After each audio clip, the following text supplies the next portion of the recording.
History comes alive, so the future can survive. If these walls could talk, it would surely tell the story of their time.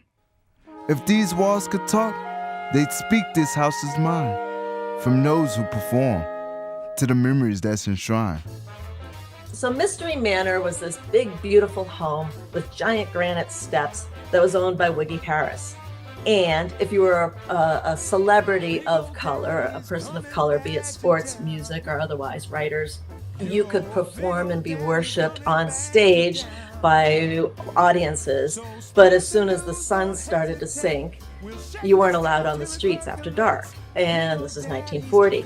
Wiggy's doors swung open just before sunset and welcomed anyone who didn't have another place to stay.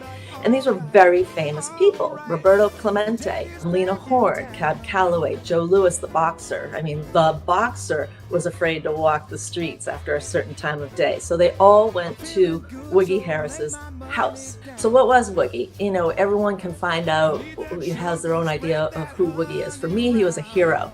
He hit it big. He survived. He opened his doors to anyone who wanted to come in. He became a patron of the arts. He gave Mary Cardwell Dawson the second floor of this magnificent home to start her music school and then start the National Negro Opera Company. So for me, he's a great hero.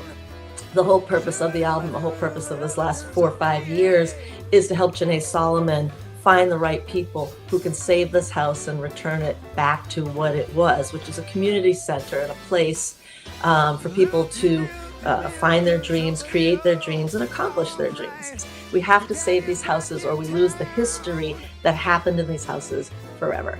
On February 2nd at 7 p.m. at the Powers Hall in Needham, Massachusetts, the Needham Community Theater and the Needham Diversity Initiative has graciously offered to do a reading of the first draft of this play that's currently in production.